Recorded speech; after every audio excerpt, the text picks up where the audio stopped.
కేంద్ర రాష్ట్ర ప్రభుత్వాలు ఖాళీగా ఉన్నటువంటి ఉద్యోగాల్లో వెంటనే భర్తీ చేయాలంటూ పెద్ద ఎత్తున సిపిఎం పార్టీ ఆధ్వర్యంలో ధర్నా నిర్వహిస్తున్నటువంటి పరిస్థితి కనబడుతోంది.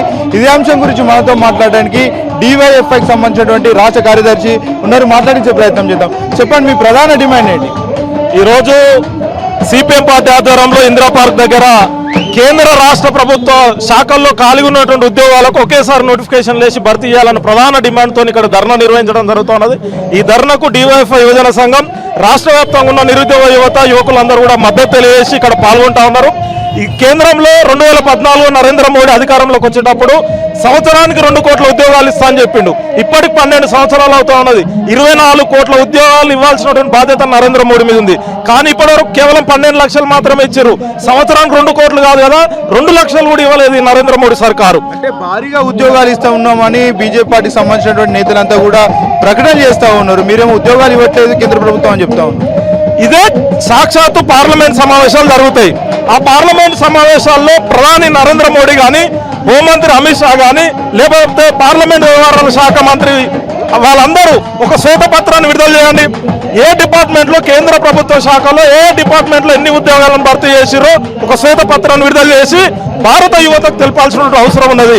కానీ అట్లాంటి పని చేయరు. ఈ కేంద్ర ప్రభుత్వ మంత్రిత్వ శాఖలోనే రైల్వే డిపార్ట్మెంట్లోనే 3 లక్షల ఉద్యోగాలు ఖాళీగా ఉన్నాయి.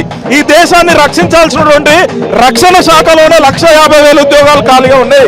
అదేవిధంగా ఆరోగ్య శాఖలో 1,50,000 ఉద్యోగాలు ఖాళీ ఉన్నాయి. ఇట్లా 9,64,000 ఉద్యోగాలు కేంద్ర ప్రభుత్వ మంత్రిత్వ శాఖలోనే ఖాళీగా ఉన్నాయి. దీన్ని బట్టి అర్థమవుతున్నది దేశంలో నిరుద్యోగం ఎట్లా పెరిగిపోతుందో అర్థం చేసుకోవచ్చు.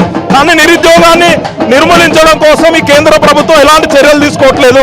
కేవలం పేర్లు మారుస్తా ఉన్నది. వికసిత్ భారత్ అని, మేక్ ఇన్ ఇండియా అని, రోజ్గార్ మేళలు అని చెప్పేసి పేర్లు మారుస్తుంది తప్ప ఎక్కడ నిరుద్యోగులకు ఉద్యోగాలు ఇచ్చే పరిస్థితి దేశంలో లేదు. తెలంగాణ రాష్ట్రానికి సంబంధించి ఏడాదికి 2 లక్షల ఉద్యోగాలు ఇస్తామని ప్రభుత్వం చెప్పింది. అధికారంలోకి వచ్చాక నిరుద్యోగులను నిర్లక్ష్యం చేస్తున్నారంటూ కూడా పెద్ద ఎత్తున విద్యార్థులు డిమాండ్ చేస్తున్నటువంటి పరిస్థితి కనబడతాం. ఈ రోజు తెలంగాణ రాష్ట్రం వచ్చిందే నీళ్లు నిధులు నియామకాలు. ఈ నియామకాలని గత బీఆర్ఎస్ ప్రభుత్వం విస్మరించిందని చెప్పేసి నిరుద్యోగులు ఈరోజు ఉస్మాన్ యూనివర్సిటీ లైబ్రరీలు వదిలి గ్రామాల్లోకి వెళ్ళి కాంగ్రెస్ ప్రభుత్వాన్ని అధికారంలో తీసుకురావడంలో కీలక పాత్ర పోషించింది నిరుద్యోగ యువత. అప్పుడు కాంగ్రెస్ పార్టీ అధికారంలోకి వచ్చే ముందు ఎన్నికలప్పుడు ప్రచారంలో రాహుల్ గాంధీని ఇదే అశోక్ నగర్ తీసుకొచ్చిండు రేవంత్ రెడ్డి. రాహుల్ గాంధీని తీసుకొచ్చి మేము మొదటి ఏడాదిలోనే 2 లక్షలు వేస్తామని చెప్పేసి మేనిఫెస్టోలో పెట్టించడం జరిగింది. ఇప్పటికి 2.5 సంవత్సరాలు అవుతా ఉన్నది కాంగ్రెస్ ప్రభుత్వం అధికారంలోకి వచ్చి. ఎక్కడ ఉద్యోగాలు ఇవ్వలేదు. కేవలం 59,000 ఉద్యోగాలు గత బీఆర్ఎస్ ఇచ్చిన నోటిఫికేషన్ కల్పించినటువంటి పరిస్థితి ఉన్నది. కాబట్టి ఇది సరైనది కాదు.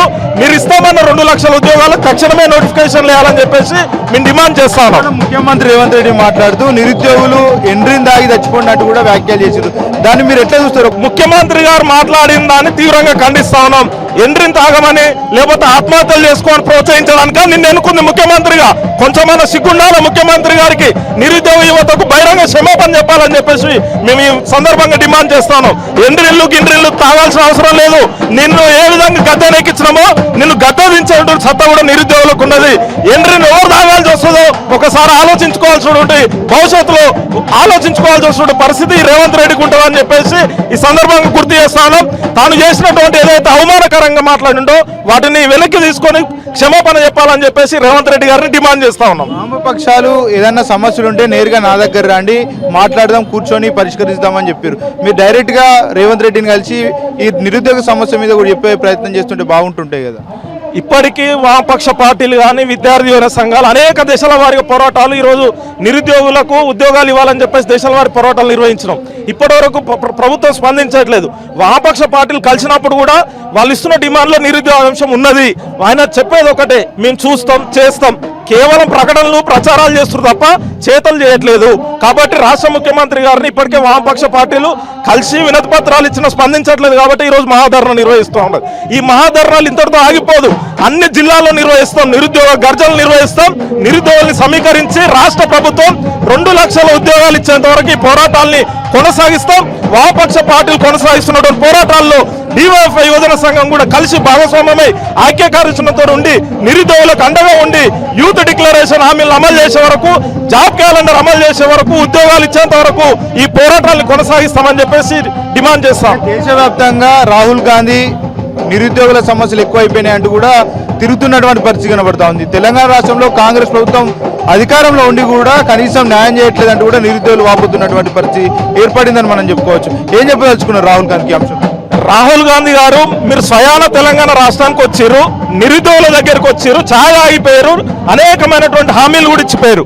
మళ్ళీ ఇప్పుడు అధికారంలోకి వచ్చి 2.5 సంవత్సరాలు అవుతా ఉన్నది. రేవంత్ రెడ్డి గారిని తీసుకొని రాహుల్ గాంధీ గారు ఇదే చిక్కడపల్లి లైబ్రరీకి రండి, నిరుద్యోగులతో సమావేశం కాండి, నిరుద్యోగుల యొక్క హామీలు అమలు చేస్తామని చెప్పేసి చెప్పండి, ధైర్యంగా రండి. కానీ అట్లా చేయట్లేదు రేవంత్ రెడ్డి సర్కారు. అడుగడుగున్న నిర్బంధాలను ప్రయోగిస్తుంది. ఇప్పుడు నిరుద్యోగుల మీద లాఠీ చార్జీలు చేసింది, అరెస్టులు చేస్తా ఉన్నది. ఎవరు పిలిపించినా ముందస్తు అరెస్టులు చేసి పోలీస్ స్టేషన్లో నిర్బంధిస్తారు. ఇది సరైనది కాదు. రాహుల్ గాంధీ గారు భారత రాజ్యాంగాన్ని చేతుల పట్టుకొని ప్రజాస్వామ్య పరిరక్షిస్తున్నామని చెప్పేసి చెప్తా ఉన్నాడు. కానీ తెలంగాణలో అలాంటి పాలన లేదు. మీరు ముఖ్యమంత్రిని, మంత్రులందరినీ పిలిపించుకొని తెలంగాణ రాష్ట్రంలో ఉన్నటువంటి యువత ఆకాంక్షలకు అనుగుణంగా నిరుద్యోగులకు ఉద్యోగ నోటిఫికేషన్లు ఇచ్చేందుకు రాహుల్ గాంధీ గారు చొరవ తీసుకోవాలని చెప్పేసి సందర్భంగా గుర్తు చేస్తా ఉన్నాం. ఒకవైపు ప్రభుత్వం ప్రజాప్రభుత్వం స్టేట్మెంట్లు ఇస్తా ఉంది, మరోవైపు ఎవరైనా జాబ్లు అడిగినటువంటి నిరుద్యోగులను అక్రమంగా పోలీస్ స్టేషన్లో అర్ధరాత్రి కూడా ఉంచినటువంటి పరిస్థితి రాష్ట్రంలో నెలకొంది. ఏం చెప్పదలుచుకున్నారు ఈ అంశంలో? ముఖ్యమంత్రి గారు ప్రమాణ స్వీకారం ఎల్బీ స్టేడియంలో చేసిన రోజే చెప్పిండు, మీరు ఎవరైనా ఏ సమస్య ఉన్నా నేరుగా నా దగ్గర రావచ్చు, ముళ్ళ కంచాలు ఉండవు, బారికేడ్లు ఉండవు అని చెప్పేసి రేవంత్ రెడ్డి గారు ప్రమాణ స్వీకారం చేసినప్పుడు చెప్పిండు. కానీ ఆయన చెప్పినటువంటి మాటలకు పూర్తిగా విరుద్ధంగా ఈరోజు ప్రజాపాలన పేరుతోని నిర్బంధాల పాలన చేస్తుండే ఈరోజు రాష్ట్రంలో. ఇది సరైనది కాదు. ముళ్ళ కంచాలు, బారికేడ్లు లేకపోతే ఎందుకు అడుగడుగున నిర్బంధాలు చేస్తూ ఉన్నారండి? ముఖ్యమంత్రి పర్యటన ఉంటే ముందస్తు అరెస్టులు చేస్తారు. ముఖ్యమంత్రి ఇక్కడ ఓడియన్ థియేటర్ ప్రారంభిస్తానికి వస్తే చిక్కడపల్లి లైబ్రరీలో ఉన్నటువంటి నిరుద్యోగులను అరెస్ట్ చేస్తారు. ఎందుకండి? ప్రజాపాలన అని స్వేచ్ఛాపాలన అన్నారు. ఇదన్నా స్వేచ్ఛాపాలన, ప్రజాపాలన అంటే నిర్బంధాలను ప్రయోగించడం, అడుగాడును అడ్డుకోవడం, ఎవరైనా సమస్య ఉందంటే వాళ్ళని చెప్పనివ్వకుండా పోలీస్ స్టేషన్లో నిర్బంధించడం, ఇది సరైనది కాదు. మీరు ప్రజాపాలన పేరుతో నయావంచన పాలన చేయడం కరెక్ట్ కాదు, నియంతృత్వ పాలన చేయడం కరెక్ట్ కాదు. గతంలో నియంతృత్వ పాలన చేస్తే ఏం జరిగిందో మీకు బాగా తెలుసు. మీరు కూడా అలానే నియంత్రణతో పాలన చేస్తే మీకు కూడా నిరుద్యోగ యువత గట్టి బుద్ధి చెప్తారని చెప్పేసి సందర్భంగా తెలియజేస్తాం. ధర్నాలతోటే సరిపెడతారా? రాబోయే రోజులు ఏమన్నా చేసేటువంటి అవకాశాలు ఉంటాయి? మేము ధర్నాలతోనే కాదు, ప్రతి జిల్లాలో ఉన్నటువంటి యువతను సమీకరిస్తాము.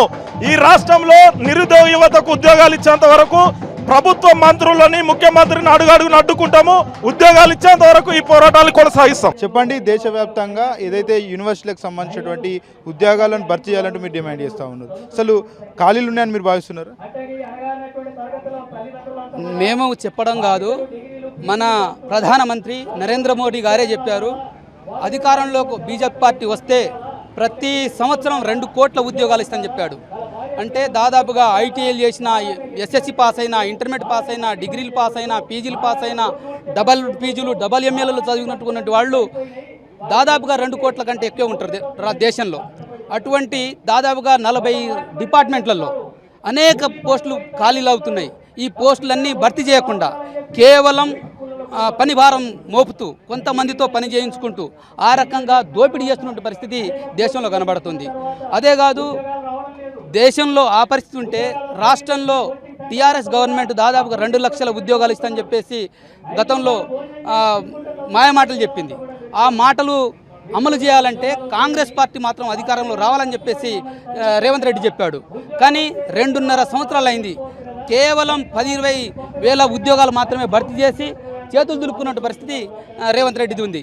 ఇప్పటికీ దిల్సుఖ్ నగర్లో కానీ, అశోక్ నగర్ చౌరస్తాలో కానీ అనేక మంది తిండి లేక, రూములు లేక, ఛార్జీలు లేక ఉపాసం ఉంటూ రోడ్ల మీద పడుకొని చదువుకున్నటువంటి యువకులు, విద్యార్థులు ఉన్నారు. అటువంటి వాళ్ళకి ఖచ్చితంగా రేవంత్ రెడ్డి ఉద్యోగాలు ఇవ్వాలని చెప్పేసి మేము డిమాండ్ చేస్తున్నాం. ఇప్పటికీ 29 డిపార్ట్మెంట్లలో చాలా సంవత్సరాల నుంచి పెండింగ్లో ఉన్నటువంటి పోస్టులు ఖాళీగా ఉన్నాయి. ఆ పోస్టులను భర్తీ చేయకుండా కేవలం లేబర్ల పేరుతో, లేకుంటే కాంట్రాక్ట్ పేరుతో, లేకుంటే ఇట్లాంటి అనేక పేర్లతో మోసం చేస్తూ ఉద్యోగాలు ఇవ్వకుండా ఈరోజు తెలంగాణ రాష్ట్రంలో ఉన్నటువంటి యువకులకి పొట్టను కొడుతున్నటువంటి పరిస్థితి రేవంత్ రెడ్డి ప్రభుత్వం ఉంది. ఆర్థిక పరిస్థితి బాగలేదని పదే రేవంత్ రెడ్డితో పాటు మంత్రులు చెప్తా ఉన్నారు. ఈ నేపథ్యంలో భాగంగా ఉన్న ఈ పోస్టులను భర్తీ చేయడానికి ఆలస్యం అవుతుందని మీరు భావిస్తున్నారు ఏమన్నా? ఆర్థిక పరిస్థితి బాగలేదనేది కాదు, ఎవరైతే అధికారంలో ఉన్నారో కమిషన్ల కోసం ఏ దాంట్లో కమిషన్ వస్తుందో ఆ కమిషన్ల కోసం కకృతి పడుతున్నారు ఈ మంత్రులందరూ. అందుకోసం ఉద్యోగాలు రావట్లేదు. ఇప్పుడు ప్రాజెక్టుల పేరుతో, లేకుంటే రోడ్ల వెడల్పు పేరుతో, లేకుంటే మూసి సుందరీకరణ పేరుతో, పార్కుల సుందరీకరణ పేరుతో, ఇట్లాంటి పేరుతో ఎక్కడైతే కమిషన్లు వస్తాయో ఆ కమిషన్ల ద్వారా డబ్బులు దోచుకుంటున్నారు తప్ప యువకులకు ఉద్యోగాలు ఇచ్చే పరిస్థితి కాంగ్రెస్ పార్టీకి లేదు.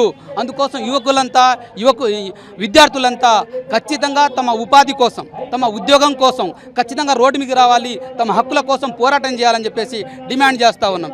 ఎందుకంటే ఇప్పటికీ ఉపాధి హామీ చట్టం ఉంది. ఆ చట్టంలో ఏం చెప్తుంది? పని కల్పించాలని చెప్తుంది. అంటే చదువు లేని వాళ్ళకి, కానీ చదువు ఉన్న వాళ్ళకి కూడా అటువంటి చట్టం రావాలనే పద్ధతిలో పోరాటం చేయాల్సిన అవసరం ఉంది. ఆ రకంగా పోరాటం చేస్తే తప్ప ఈ ప్రభుత్వాలు భయపడవు. ఖచ్చితంగా మెడలు వంచి యువకులంతా బయటికి రావాలి, విద్యార్థులంతా బయటికి రావాలి, తమ హక్కు కోసం, తమ ఉద్యోగం కోసం ఖచ్చితంగా పోరాటంలో రావాలని చెప్పి డిమాండ్ చేస్తున్నాం. హామీ పని ఎత్తివేయడానికి కేంద్ర ప్రభుత్వం విశ్వ ప్రయత్నాలు చేస్తూ ఉంది, కానీ రాష్ట్రంలో ఉన్నటువంటి కాంగ్రెస్ ప్రభుత్వం మాత్రం దాన్ని తిప్పికొట్టే ప్రయత్నం ఎక్కడ కూడా చేయట్లేదు. ఏం చెప్పదలుచుకున్నారు ఈ విషయంలో ఒక కమ్యూనిస్ట్ చేతగా? అస్సలు బీజేపీ పార్టీ ఉపాధి హామీ లేకుండా చేయాలని చేస్తుంది. ఎందుకంటే గతంలో 100 రోజుల పని కల్పించే వాళ్ళు, ఆ 100 రోజుల పని కల్పించినప్పుడు దాదాపుగా 90% నిధులు కేంద్రం నుంచే వచ్చేటివి, 10% మాత్రమే రాష్ట్రం భరించేది. కానీ ఇప్పుడు బీజేపీ దాన్ని మార్చేసి 40% మాత్రమే మేము ఇస్తాం, 60% మీద భరించాలనే పద్ధతిలో రివర్స్ చేస్తూ ఉపాధి కూడా దూరం చేసే పద్ధతిలో ఈరోజు కేంద్ర ప్రభుత్వం చేస్తుంది. కాబట్టి ఆ ఉపాధి కాదు, చదువుకున్నటువంటి వాళ్ళకు కూడా ఉపాధి అవకాశాలు కల్పించే విధంగా పోరాటం చేయాల్సిన అవసరం అయితే యువకులకి, విద్యార్థులకు ఉంది. రాష్ట్ర వ్యాప్తంగా విద్యార్థులంతా నిరసన వ్యక్తం చేస్తూ ఉన్నారు. మాకు ఉద్యోగాలు కావాలంటూ కూడా వాళ్ళంతా కూడా రోడ్ల మీదకి ఎక్కుతూ ఉన్నారు. కానీ ప్రభుత్వం 3 ఏళ్ల కాలమైనా కూడా ఇప్పటి వరకు కూడా సరిగ్గా ఇక్కడ కూడా స్పందించినటువంటి దాఖలే లేవు. 70,000 ఉద్యోగాలు ఇచ్చినామని ఒకరు, 1,00,000 ఉద్యోగాలు ఇచ్చినామని ఒకరు మాటలు దాటవేస్తున్నటువంటి పరిస్థితి కనబడుతోంది. ఏదేమైనా కూడా విద్యార్థులు తీవ్ర స్థాయిలో నష్టపోతున్నటువంటి పరిస్థితి కనబడుతోంది. తల్లిదండ్రులు కూడా చాలా పెద్ద ఎత్తున కూడా ఆవేదన వ్యక్తం చేస్తూ ఉన్నారు. ఏం చెప్పదలుచుకున్నారు? రాష్ట్ర ప్రభుత్వం అబద్ధాలు మాట్లాడకూడదు, బోకస్ విషయాలు మాట్లాడకూడదు, యువకులకు, విద్యార్థులకు మోసం చేయకూడదు. ఎక్కడైతే యువకులు ఉన్నారో, ఎక్కడైతే విద్యార్థులు ఉన్నారో, ఎక్కడైతే నిరుద్యోగులు ఉన్నారో అన్ని డిపార్ట్మెంట్లలో ఎక్కడెక్కడైతే ఖాళీలు ఉన్నానో బయటికి తీసి ఆ రకంగా భర్తీ చేయాలి. ఆ రకంగా భర్తీకి చేస్తే ఎస్సీలకు, ఎస్టీలకు, బీసీలకు, మైనార్టీలకు అందరికీ ఉద్యోగాలు వస్తాయి. కానీ ఆ ఉద్యోగాలు భర్తీ చేయకుండా కాంట్రాక్ట్ పేరుతో ఒకరిద్దరితో భర్తీ చేసి మిగతా వాళ్లను పక్కకు దొబ్బేసి ఆ రకంగా యువకుల పొట్టలు కొట్టే కార్యక్రమం చేస్తున్నారు. పెళ్లిళ్ళు కానటువంటి పరిస్థితి ఉన్నది. ఆ రకంగా 30 సంవత్సరాలు, 40 సంవత్సరాలు దాటుతున్న ఉద్యోగాలు వచ్చే పరిస్థితి లేదు. ఆ రకంగా నష్టపోతున్నటువంటి పరిస్థితి యువకులకు ఉంది. కాబట్టి తెలంగాణలో ఇది పోరాటాల గడ్డ, ఇది పోరాటం చేసినటువంటి గడ్డ, అనేక విజయాలు సాధించినటువంటి గడ్డ. ఆ స్ఫూర్తితో యువకులంతా రోడ్డు మీదకి రావాలి, పోరాటం చేయాలి, ఆ రకంగా తమ హక్కుల కోసం ముందుకు వచ్చి సాధించుకోవాలని చెప్పేసి ఈ సందర్భంగా డిమాండ్ చేస్తున్నాం.